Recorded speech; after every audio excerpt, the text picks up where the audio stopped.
Génesis capítulo 12. Vamos a leer de los versículos 1 al 3. Génesis 12, 1 al 3. Amén. Esta es la palabra de Dios. Pero Jehová había dicho a Abraham: vete de tu tierra y de tu parentela y de la casa de tu padre a la tierra que te mostraré, y haré de ti una nación grande, y te bendeciré y engrandeceré tu nombre, y serás bendición. Bendeciré a los que te bendijeren, y a los que te maldijeren maldeciré, y serán benditas en ti todas las familias de la tierra. Abraham, obviamente, después del Señor Jesucristo, es la persona más importante en toda la Biblia. Tan importante es que Moisés va a usar 14 capítulos a partir de ahora para hablar de la vida de Abraham. Y su importancia es debido a varias razones. Por un lado, por medio de Isaac, Abraham sería el padre de la nación de Israel. Por otro lado, por su hijo Ismael, él sería el padre de los árabes. Además, tan importante es Abraham en la historia bíblica que se le llama no en una ocasión, sino en 3 ocasiones amigo de Dios. De ningún otro hombre se dice esto en la Biblia. Lo afirmó Josafat, por ejemplo, antes de la victoria del pueblo de Israel sobre Moab y Amón.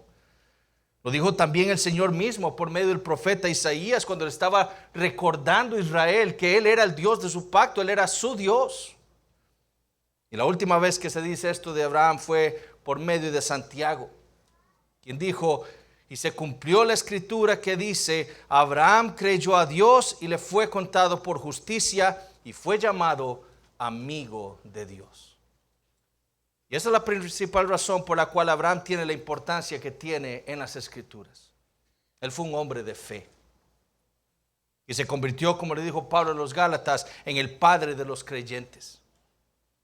Nadie, dijo Boyce, puede entender el Antiguo Testamento sin entender a Abraham. Pues en muchas maneras, dijo Boyce, la historia de la redención inicia con el llamado de Dios a él. Y ese llamado fue el que empezamos a ver la semana pasada. Un llamado que fue en primer lugar soberano.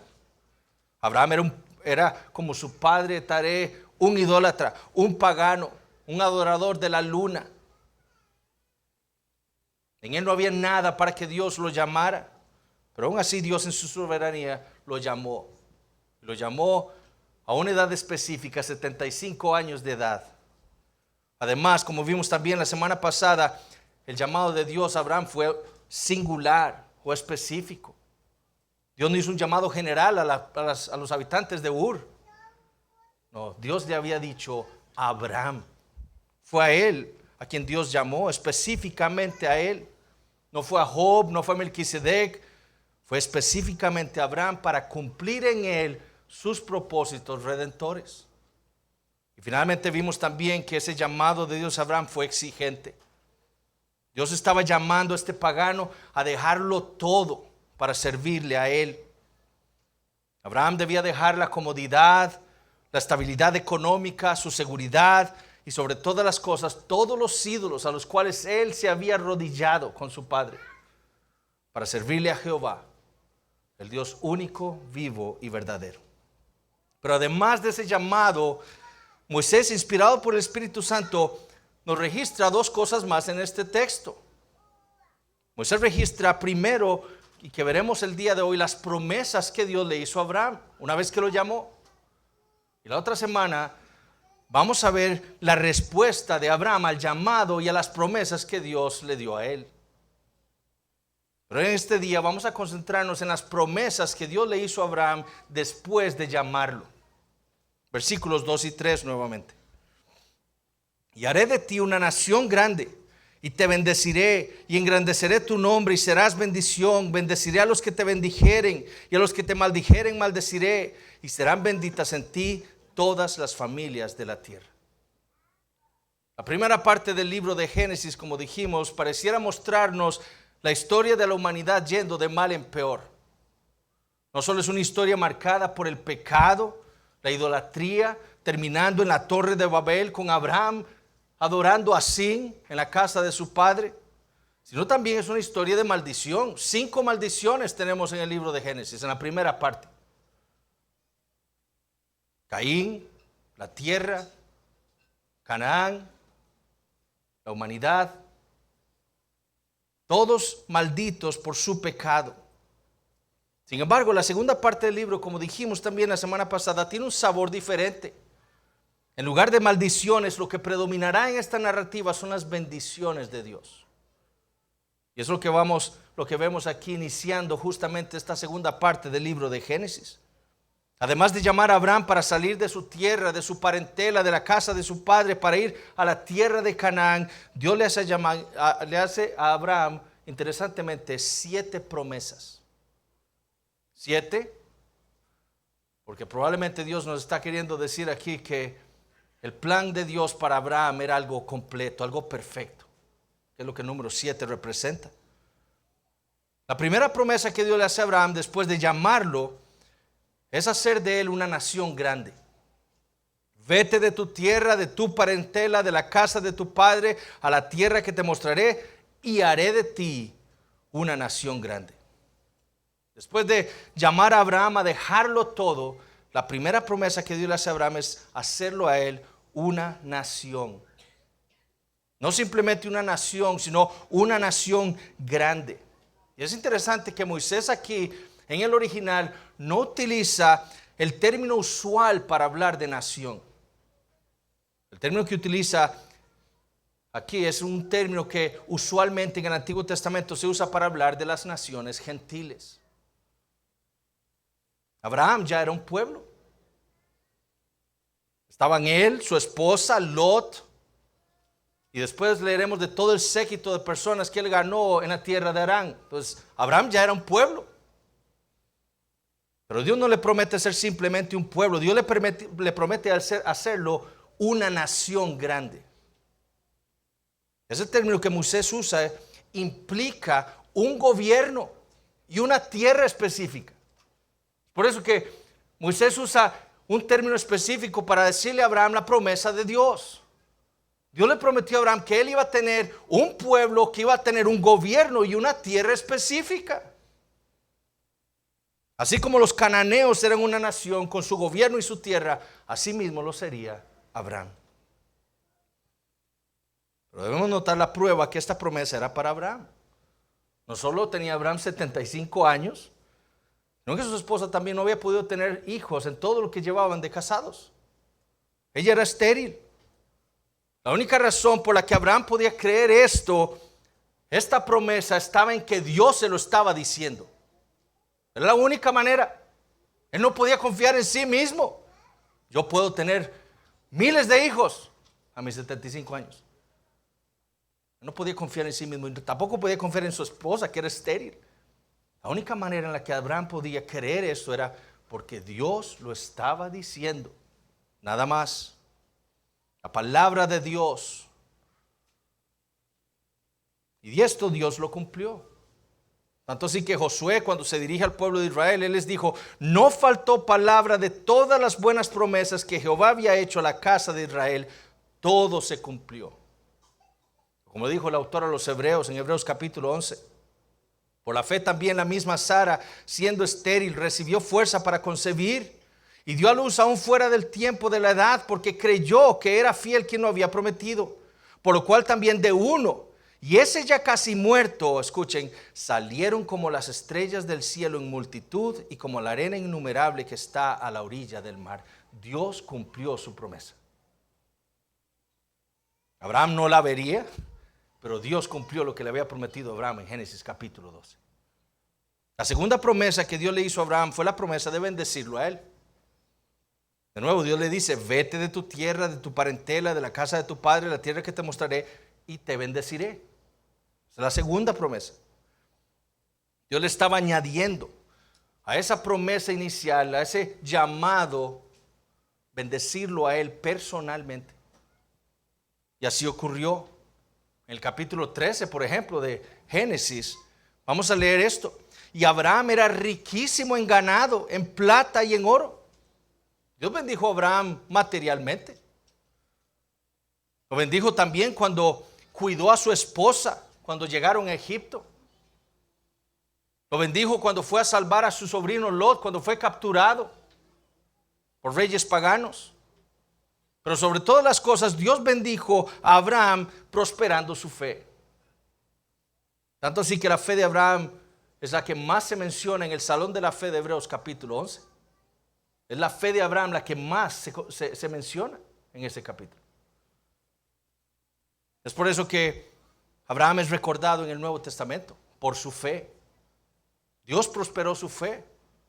Ya veremos que la fe de Abraham no era fuerte inicialmente, pero había fe. Pero poco a poco Dios iba añadiendo más y más fe a Abraham. Y esa promesa la cumplió el Señor también. Tercero, Dios le promete a Abraham engrandecer su nombre. No, vemos el orden: vete de tu tierra, de tu parentela, de la casa de tu padre, a la tierra que te mostraré, y engrandeceré tu nombre. El nombre, como sabemos, representa el carácter de la persona. Engrandecer el nombre de alguien representa entonces que su carácter, que él sería reconocido por otros. Eso es lo que Dios le está prometiendo aquí a Abraham. Él estaba diciendo, en otras palabras, haré famoso tu nombre. Y eso lo cumplió el Señor también. De Abraham vendrían reyes. Reyes saldrán de ti, es lo que Dios promete en Génesis capítulo 17. Él mismo iba a ser alabado como un príncipe por los hijos de Et. Vamos a leer eso también. Él fue alabado como un príncipe. El nombre de Abraham a los ojos de los hombres sería el nombre de un príncipe, con su dignidad. Ahora notemos que esta promesa es un regalo de Dios para Abraham. El gran nombre que tendría Abraham no sería un logro suyo, sino sería un regalo de Dios. Esa es la diferencia entre la fe y la incredulidad, entre la fe y la rebeldía. Contrario a la humanidad en Babel, que ellos querían hacerse un nombre para ellos mismos, hacerlo por sus logros, construyendo una torre. Dios le promete a Abraham, no, así no será. Yo engrandeceré tu nombre. Será un regalo mío hacia ti. No será algo que tú lograrás en esta vida. Yo te lo daré a ti. Como dijo Kent Hughes, Abraham recibiría lo que nunca viene por el esfuerzo egoísta. Un gran nombre. La humanidad buscó hacerse un nombre para sí misma, pero Abraham, por su fe, recibió lo que esa humanidad tanto buscó y nunca logró: un gran nombre. Cuarto, Dios también le promete a Abraham ser de bendición. Vete de tu tierra y de tu parentela y de la casa de tu padre a la tierra que te mostraré. ¿Y qué dice? Y serás bendición. Ahora, la construcción gramatical en la que tenemos esto es un imperativo, un mandamiento. Es decir, en esta promesa Dios le está ordenando a Abraham ser de bendición a otros. El salir de Ur, lo que Dios le está queriendo decir a Abraham, el salir de Ur resultaría en que tú serás bendición a otros. No solo él recibiría la bendición de Dios, sino que él mismo sería bendición para los demás. Y así fue, mis hermanos, en la vida de Abraham también. Muchos fueron bendecidos por el simple hecho de haber tenido algún contacto con Abraham. Muchos. La quinta promesa es bendecir a los que le bendijeren. De nuevo, debemos ver el orden. Vete de tu tierra, de tu parentela, de la casa de tu padre, a la tierra que te mostraré. ¿Y qué? Y bendeciré a los que te bendijeren. En otras palabras, la relación de Abraham con otras personas estaría determinada por la relación de esas personas con Abraham. A los que le bendijeren, a esos Dios les daría bien. A los que le ayudan a Abraham, Dios los bendeciría. Y eso también sucedió en la vida de Abraham.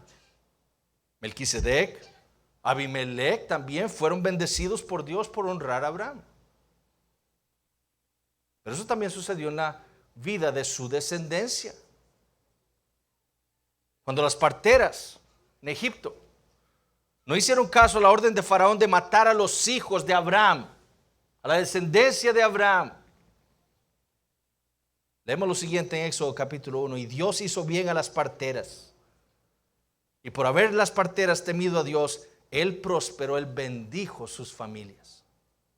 Entonces eso no se dio solo en la vida de Abraham, sino en la vida de su descendencia también. Los que quisieron hacerle bien a la descendencia de Abraham, o sea, Abraham, Dios los bendijo. Pero Dios también le promete a Abraham hacer lo contrario. Vete de tu tierra, de tu parentela, de la casa de tu padre, a la tierra que te mostraré, y a los que te maldijeren, maldeciré. En otras palabras, a los que te hagan mal, yo también les voy a hacer mal a ellos. Y eso sucedió en la vida de Abraham. Cuando Faraón trató de tomar la esposa de Abraham, a Sarai, por mujer, leemos en el versículo 17 del capítulo 12 que Dios hirió a Faraón y a su casa con grandes plagas. Cuando Faraón quiso hacerle mal a Abraham, Dios lo castigó, a él y a toda su tierra. Lo mismo hizo con Egipto 400 años después, cuando Egipto quiso hacerle mal a la descendencia de Abraham. Dios trajo plagas sobre aquella tierra por el daño que le habían hecho a su pueblo, a la descendencia de Abraham. Y los que somos padres aquí entendemos, si usted toca a mi hijo, me está tocando a mí. Esa es la promesa del Señor. Dios maldijo a los que maldijeron o a los que quisieron hacerle mal a Abraham. Y la séptima promesa que Dios le hace a Abraham, el gran finale de este catálogo de bendiciones, como dice Hamilton, es la de bendecir en él a todas las familias de la tierra. Vete de tu tierra, de tu parentela, de la casa de tu padre a la tierra que te mostraré, y serán benditas en ti todas las familias de la tierra. Vemos cómo está ligado el llamado a las promesas. El término que Moisés usa y que se traduce en nuestra versión como familias es el mismo término que usó en el capítulo 10 para hablar de las familias, de los pueblos, de los clanes que Dios esparció sobre la faz de la tierra. La promesa de Dios para Abraham entonces es que en él, en Abraham, Dios bendeciría a todos los clanes de la tierra. La maldición que Dios había traído sobre la humanidad en Génesis capítulo 11, dispersándolos sobre la faz de la tierra en diferentes familias, en diferentes naciones, no sería perpetua. Eso es lo que Dios le está prometiendo a Abraham. Esa maldición que yo traje sobre la humanidad rebelde y los esparcí sobre la faz de la tierra, no sería perpetua. En ti yo las bendeciré también un día. Al igual que las otras promesas, esta también quizás no se cumplió en la vida de Abraham tampoco. Abraham no pudo llegar a todas las familias de la tierra para bendecirlas. Tampoco se cumplió en la vida de Israel, su descendencia. Más bien, si nosotros podemos decir algo, es que más bien las naciones no recibieron ninguna bendición de Israel, en un sentido. En vez de Israel ser luz para las naciones, fueron tinieblas, adaptándose a la idolatría de los pueblos, en lugar de proclamar al único Dios vivo y verdadero, Jehová su Dios. El apóstol Pedro afirma que esta promesa de Dios a Abraham sí se cumplió. Hablándole a su pueblo judío en el pórtico de Salomón en Hechos capítulo 3, el apóstol Pedro cita Génesis capítulo 12, versículo 3.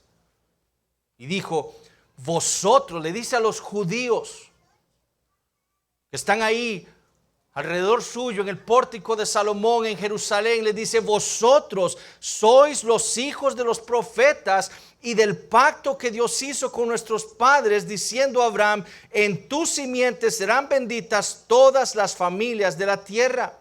A vosotros primeramente Dios, habiendo levantado a su hijo, lo envió para que os bendijese, a fin de que cada uno se convierta de su maldad. Lo que Pedro les dice es que el evangelio que ellos ahora en Jerusalén estaban escuchando de boca de los apóstoles, en ese preciso momento era el cumplimiento de esta promesa de Dios a Abraham en Génesis 12:3. Estos judíos, es lo que Pedro les está diciendo, entendiendo lo que Dios le dijo a Abraham en Génesis 12. Ustedes son parte de esos clanes, de esas familias que serían benditas en Abraham. Ahora, no solo los judíos iban a ser bendecidos en Abraham, también los gentiles. Todas las familias, todas las naciones sobre la tierra. Pablo, hablándole a los gentiles, le dice a la iglesia en Gálatas, asegurándoles que la justificación por la fe que ellos habían recibido al creer el evangelio era también el cumplimiento de esta promesa en Génesis 12:3. La justificación por la fe que ustedes han obtenido es el cumplimiento de la promesa que Dios le había hecho a Abraham en Génesis 12:3. En Gálatas 3, versículos 6 al 9, Pablo les dijo: así Abraham creyó a Dios y le fue contado por justicia.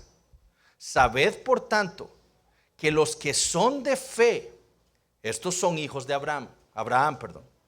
Y la escritura, escuchen esto, y la escritura, previendo que Dios había de justificar por la fe a los gentiles, dio de antemano la buena nueva a Abraham, diciendo: en ti serán benditas todas las naciones. De modo que los de la fe son bendecidos con el creyente Abraham. Dios, dice Pablo, le predicó el evangelio a Abraham en Génesis capítulo 12. Un evangelio que no era solo para Abraham, ni solo para su descendencia. Era para todas las familias de la tierra. ¿Ven cómo dijo Pablo?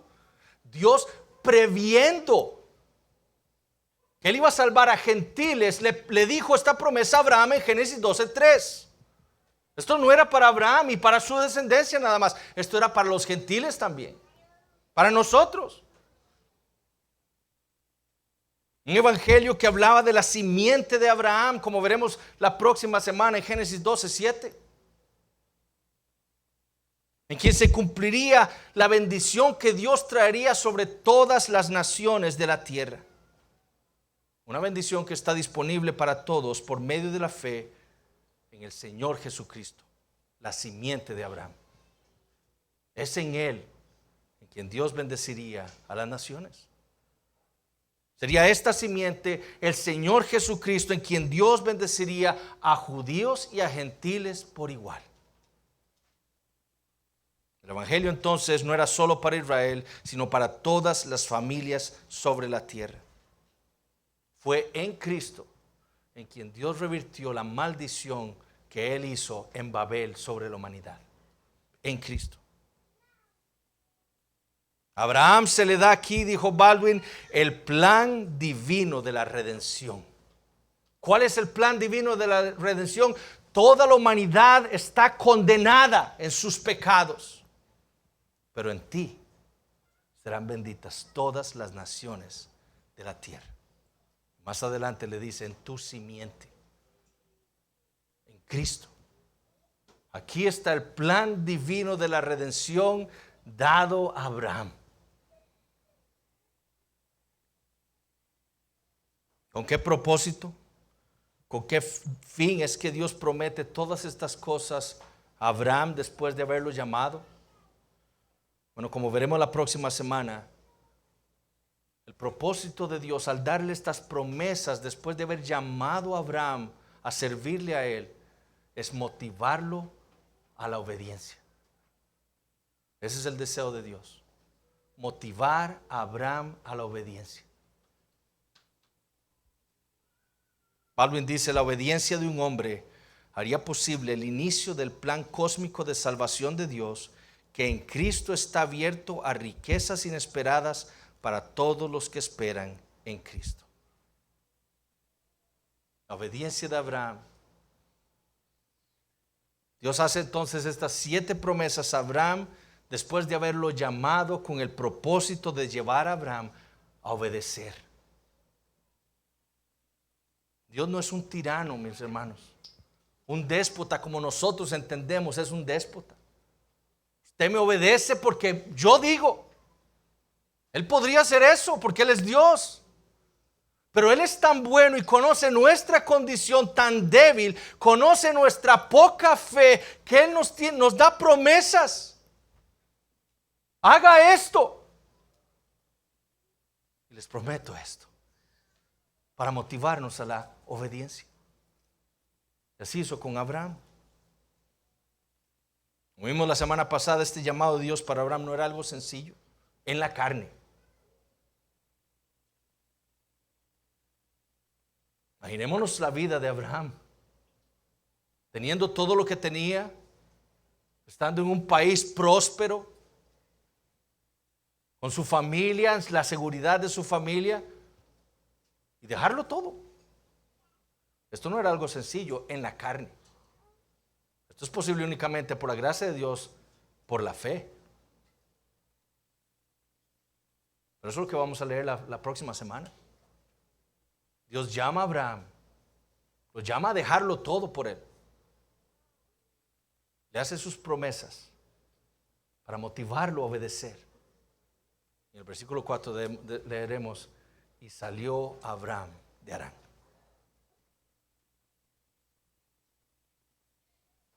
Ahora nosotros debemos ver que así como Dios hizo con Abraham para motivarlo a la obediencia, así hace también con nosotros.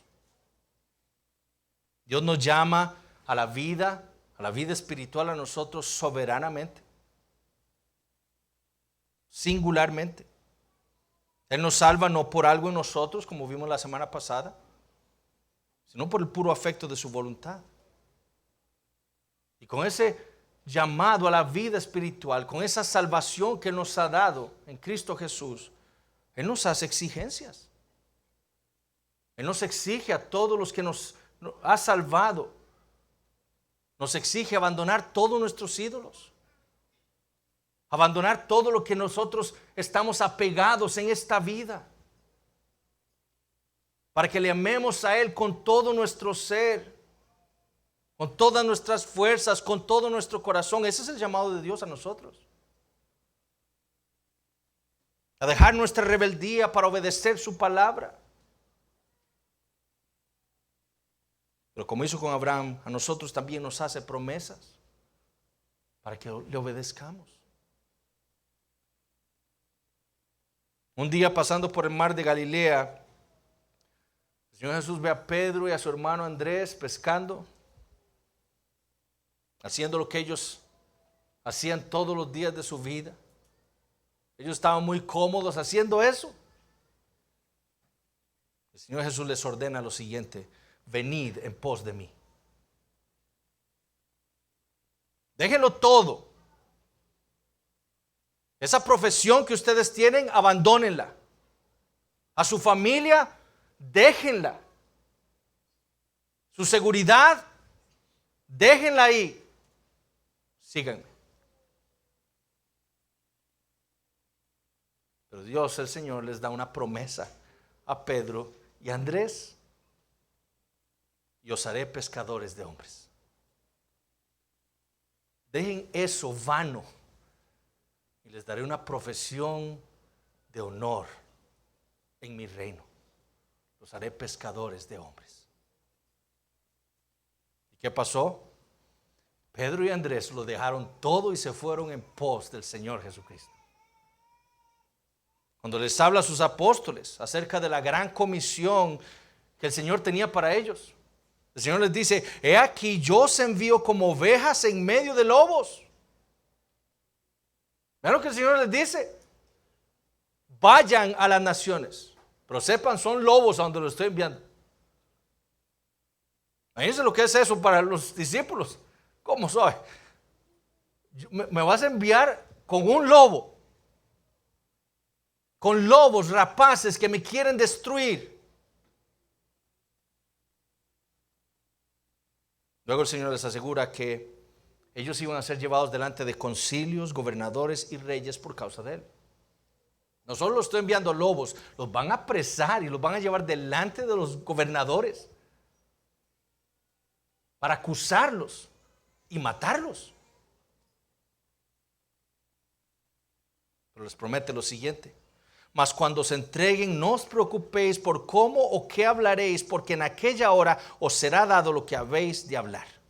En otras palabras, sí, yo los estoy enviando a ustedes al mundo en medio de lobos, hombres que los querrán destruir, despedazar. Pero no se preocupen.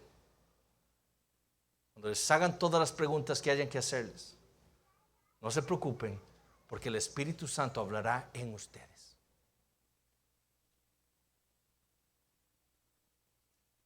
Cuando le habla a sus discípulos, el Señor Jesús, de nuevo también, sobre el costo de seguirle a Él.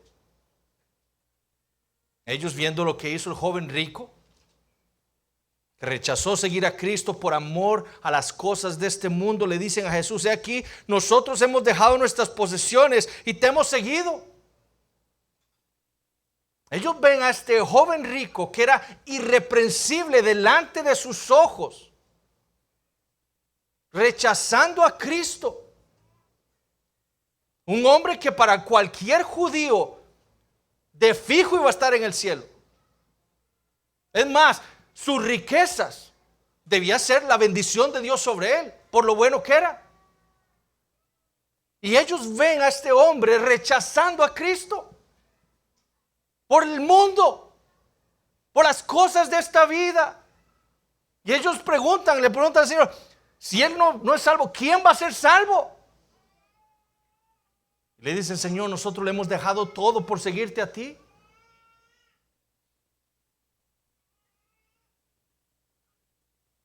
El Señor les dice: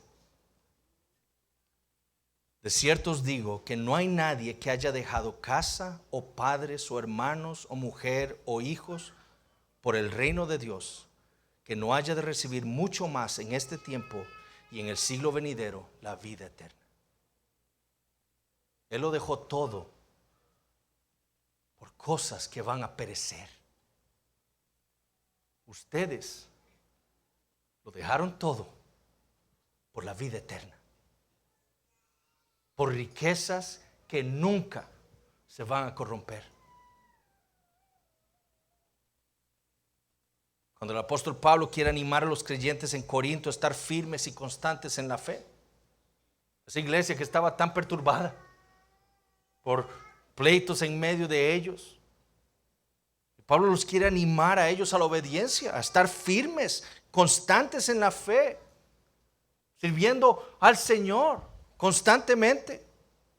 Él los motiva con esta promesa al final de la primera epístola a los Corintios. Y aquí os digo un misterio: no todos dormiremos, pero todos seremos transformados en un momento, en un abrir y cerrar de ojos, a la final trompeta, porque se tocará la trompeta y los muertos serán resucitados incorruptibles y nosotros seremos transformados. Porque es necesario que esto corruptible se vista de incorrupción y esto mortal se vista de inmortalidad. Y cuando esto corruptible se haya vestido de incorrupción y esto mortal se haya vestido de inmortalidad, entonces se cumplirá la palabra que está escrita: sórbida es la muerte en victoria. ¿Dónde está, oh muerte, tu aguijón? ¿Dónde, oh sepulcro, tu victoria? Ya que el aguijón de la muerte es el pecado y el poder del pecado la ley, mas gracias sean dadas a Dios que nos da la victoria por medio de nuestro Señor Jesucristo. Dejen el pecado, porque ya ustedes tienen la victoria en Cristo Jesús. Manténganse firmes y constantes en la fe. De nuevo, una promesa atada a un llamado para que obedezcan. Bueno, Dios hace exactamente lo mismo con cada uno de nosotros. La vida cristiana no es fácil. Hay un costo por seguir al Señor Jesucristo. Y el Señor dice: mida el costo. Mida el costo. Si usted es de los que vuelve a ver para atrás, quizás mi vida era mejor antes sin Cristo. Usted no es apto para el reino de Dios.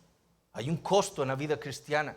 La vida cristiana no es fácil, contrario a lo que enseñan los falsos maestros de la prosperidad. Dios no le promete al cristiano ni hacerle la vida más fácil por ser cristiano, ni hacerlo millonario, como dicen los maestros de la prosperidad. Pero ve a Abraham, Dios le prometió bendecirlo y lo hizo millonario. Usted está viendo con los ojos de la carne la palabra de Dios. Eso no es lo que Dios le promete al cristiano en esta vida. Dios bendice a algunos, y muchos cristianos han sido bendecidos por Dios materialmente, y por medio de ellos Dios ha bendecido sus iglesias. Pero eso no es lo que Dios promete. Las promesas de Dios para su pueblo son espirituales principalmente. Las riquezas que son celestiales es lo que Dios le promete a su pueblo, no materiales. Esta vida está llena de dificultades, hay enfermedades, pestes, sufrimientos, muerte, cosas que nosotros los cristianos sufrimos igual que los incrédulos. Nadie, ningún cristiano puede decir: Señor, pero yo soy cristiano, ¿cómo me vino a mí esta enfermedad? Esto debería ser solo para los incrédulos. No, esas cosas las sufrimos nosotros igual que los incrédulos. Pero la vida cristiana es peligrosa también. Desde el momento en que Dios nos salva, somos marcados como enemigos de tres poderosos enemigos: Satanás, el mundo y nuestra carne. Tres enemigos que nos quieren destruir, que quieren destruir nuestra fe. Por eso es que el llamado al cristianismo es algo difícil en la carne. Está lleno de sufrimientos, tropiezos, enemigos.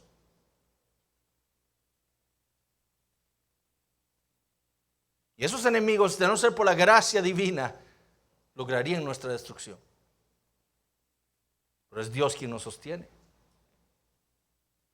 Por eso es que nosotros como cristianos necesitamos las promesas de Dios. Dios lo sabe. Él sabe cuán difícil es la vida cristiana en un mundo caído.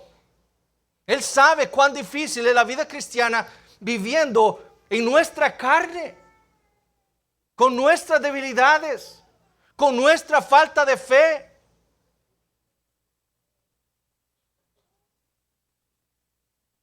Dios sabe que cuando nosotros vemos el llamado que Dios ha hecho a cada uno de nosotros, Él sabe que nosotros no solo podemos temer, Él sabe también que podemos dudar de su palabra y ceder quizás a veces en nuestra vida cristiana. Es por eso que nos hace esas promesas en las Escrituras. A todo lo largo de las Escrituras están las promesas de Dios para su pueblo. Le pregunto a usted, hermano o hermana, ¿ha dejado usted su primer amor? Aquel fuego que había en su corazón por Cristo, aquel fervor que había en su corazón por invitar personas a la iglesia, por predicarles el evangelio en el trabajo, aquel fervor por estudiar la Biblia en su hogar, de abrir las puertas de su hogar para invitar a sus vecinos, por comprar literatura que le pudieran ayudar a usted en su crecimiento espiritual. Ese fervor, ¿dónde está?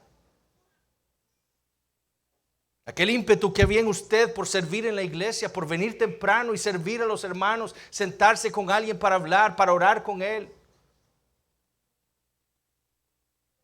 ¿Qué ha pasado con eso? ¿Ha dejado usted su primer amor? Bueno, escuche la promesa de Dios para usted. Al que venciere, al que termine la carrera cristiana perseverando en la fe, en su amor por Cristo, Dios le promete esto: le daré a comer del árbol de la vida, el cual está en medio del paraíso de Dios. ¿Ha dejado usted su primer amor? Recuerde la promesa de Dios. Usted más bien persevera en su amor por Cristo, la vida eterna le es prometida. Comer del árbol de la vida. Hermano o hermana, ¿está usted siendo tentado por el mundo? ¿Está siendo usted tentado a buscar un nombre para sí mismo en esta vida? para poner su esperanza en las cosas de este mundo, para satisfacer su alma con la vanidad? Escuche la promesa del Señor. Al que venciere, daré a comer del maná escondido. ¿Qué es el maná? El pan, lo que satisface, lo que llena. Jesús promete al que persevera, Él le dará aquello que realmente satisface. Y le daré una piedrecita blanca, y en la piedrecita escrito un nombre nuevo, el cual ninguno conoce, sino aquel que lo recibe. ¿Está tentado usted a hacerse un nombre para sí en esta tierra? Escuche esa promesa. Si usted persevera, un día Dios le dará, el Señor le dará un nombre nuevo a usted. Nada en este mundo va a satisfacer nuestras almas. Todo en esta vida nos va a llevar a nosotros a la desilusión si en ella hemos puesto nuestra confianza.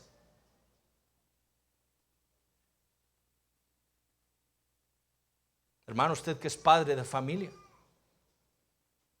¿está siendo usted tentado a dejarlo todo tirado? ¿Dejar tirada su responsabilidad espiritual para con su familia? ¿Está usted siendo tentado para preferir el trabajo, el entretenimiento, las fiestas, los amigos, que el tiempo con su familia? El sueño, es que estoy muy cansado, voy a ir a dormir. Su comodidad, ¿está usted siendo tentado por esas cosas para dejar tirada la responsabilidad que Dios a usted como padre de familia le ha dado en su hogar? Recuerda esta promesa del Señor: sé fiel hasta la muerte y yo te daré la corona de la vida. Sé fiel hasta la muerte. ¿A qué lo va a llevar usted entonces este amor por el mundo? Séale fiel al Señor, sea como Josué, que dijo: yo y mi casa serviremos a Jehová. Si hay algo de lo que yo puedo estar seguro, dijo Josué, es que yo y mi casa vamos a adorar a Jehová. Hermana, ¿está usted siendo tentada a quejarse por su vida en el hogar? ¿A quejarse por lo difícil que es ser madre? De tener hijos pequeños, cuidar el hogar, amar a su esposo, servir en la iglesia. ¿Está usted siendo tentada a enojarse con Dios o a quejarse porque no ve ahorita el fruto de la disciplina de sus hijos? Siga adelante. Escuche la promesa del Señor. Al que venciere, al que persevere en la fe hasta el final, le daré que se siente conmigo en mi trono, así como yo he vencido y me he sentado con mi Padre en su trono. Persevere. Persevere en ese rol que el Señor le ha dado a usted en su hogar. No se desanime. Hermano o hermana soltera, ¿está usted siendo tentado a la queja por su soltería? ¿Está siendo tentado a la autoconmiseración, a sentir lástima por usted misma o mismo? ¿Está siendo usted tentado a la duda del amor de Dios por usted? ¿Está siendo tentado al enojo porque Dios no le ha dado aún lo que usted pide y quiere? Escuche la promesa del Señor: al que venciere y guardare mis obras hasta el fin, yo le daré autoridad sobre las naciones. Y dice: y le daré la estrella de la mañana. ¿Quién es la estrella de la mañana sino el Señor Jesucristo? Si usted, hermano o hermana soltera, no está satisfecha con Cristo hoy en su soltería, a usted no le conviene otra persona. La promesa del Señor es que nosotros estemos satisfechos en Él. Ya, cualquiera que sea nuestra condición. La promesa es: yo le daré la estrella de la mañana. Viva para Cristo en su soltería. Sigue rogándole al Señor, sigue pidiéndole lo que hay en su corazón, pero sírvale al Señor sin quejas, en su condición.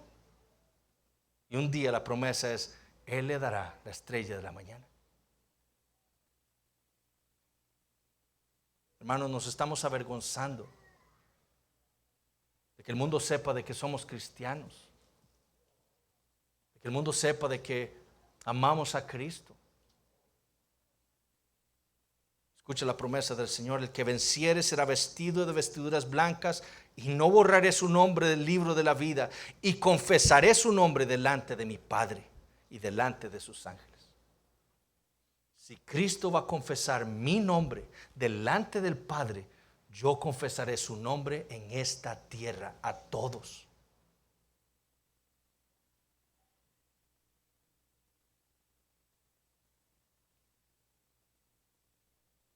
Hermanos pastores, o hermano pastor, creo que solo está Ronnie.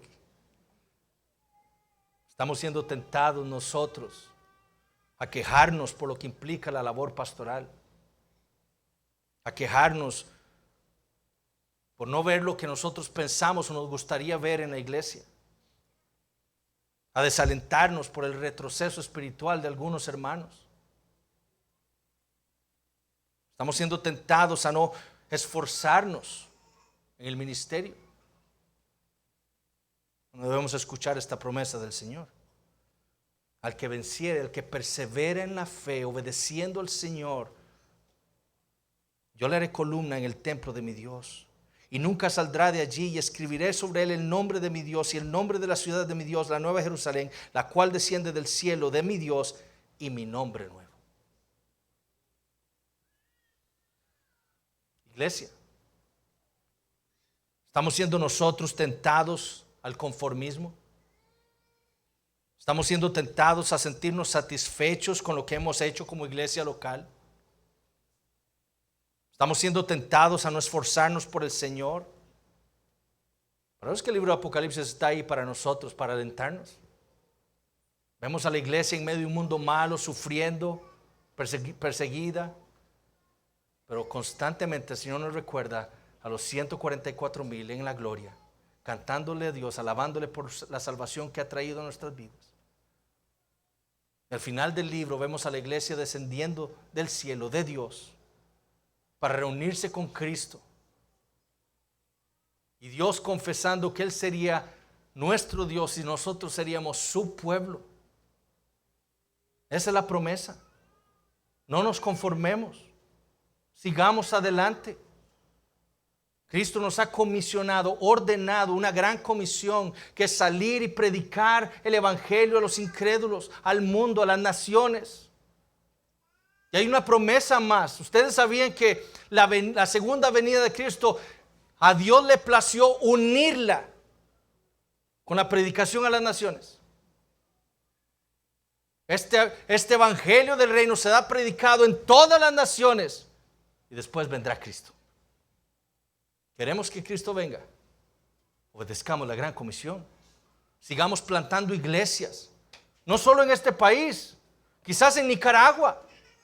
Ayudemos a otros hermanos en otros lados del mundo a que ellos planten también iglesias, porque a Dios le plació unir la segunda venida de Cristo con el hecho de que el evangelio sea predicado en todo el mundo.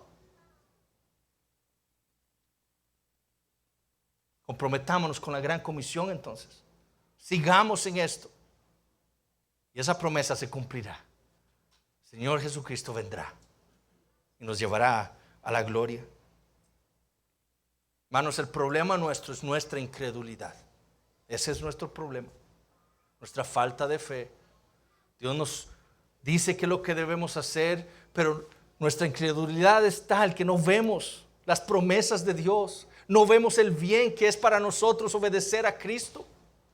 Ese es nuestro problema, y debemos entonces arrepentirnos de esa incredulidad, de no creerle a Él, de no creer sus promesas, de ver este mundo como algo precioso para nosotros y despreciar las riquezas que Dios nos ha dado en Cristo Jesús en la eternidad. Por eso que el autor de los Hebreos después de exponer a toda esa gran nube de testigos, ¿verdad? En Hebreos capítulo 11, insta a estos hermanos y a nosotros a seguir corriendo nuestra carrera cristiana, a despojarnos de ese pecado que nos asedia y a correr nuestra carrera cristiana puestos los ojos en Jesús. Él está ahí en la meta. Ustedes han visto los padres que tienen niños pequeños, y nosotros, cuando yo tenía mi hijo pequeño, que a Diego, cuando empezó a caminar, yo estaba frente a Diego. Y yo le decía, Diego, ven. Y Diego me vio a mí y empezó a correr, a caminar. Él quería llegar hasta donde estaba yo. Bueno, es lo mismo, eso es lo que dice el autor de los Hebreos. Ahí está Cristo en la meta. Siga corriendo, corra como un niño hacia su Padre, buscando al que ama. Así es como nosotros debemos correr, debemos vivir nuestra vida cristiana, viendo la meta, no las circunstancias, viendo la meta que es Jesucristo. Grandes, fieles son las promesas que el Señor Jesús nos ha dado. Eso cantamos. ¿Lo creemos? ¿Vamos a vivir nuestras vidas así? Y si usted, amigo, nos acompaña el día de hoy, niños, ¿en dónde está la bendición para sus vidas? ¿En el mundo? ¿En tener ese videojuego, ese teléfono? ¿El tener esas amistades? ¿En lograr ese puesto en el trabajo? ¿El tener ese carro o esas casas? O como se vende ahora, los niños les venden, usted sabe por qué son youtubers, porque todo lo que quieren es ser millonarios, no trabajar y ser millonarios. ¿Es eso en donde ustedes van a encontrar su bendición? No. Dios le dijo a Abraham que la bendición para las naciones estaba en Jesucristo. Es en Él en donde ustedes encontrarán su bendición, la bendición para sus vidas. Este mundo no les va a satisfacer. Confíen en el Señor Jesucristo, vivan para Él, crean en Él, arrepiéntanse de sus pecados y estas promesas serán para ustedes también. Vamos a orar. Padre Celestial, te damos gracias por tu palabra, por permitirnos estar aquí reunidos todos juntos bajo tu palabra. Señor, te pedimos perdón por nuestra incredulidad, te pedimos perdón por las veces que hemos sido tentados, Señor, a desfallecer. Pero grandes y fieles son tus promesas, Señor. Promesas que han venido a nuestras vidas en Cristo Jesús. Señor, que tu Espíritu Santo haga más claras estas promesas para cada uno de nosotros y podamos vivir vidas que son dignas del Evangelio. Y Señor, te pedimos por aquellos entre nosotros que no te conocen por medio de Jesucristo, que tú los salves. Que ellos puedan entender que la gran bendición para los hombres está en Jesucristo, no en las cosas de este mundo. Que tu nombre sea glorificado. Lo pedimos en Jesucristo. Amén.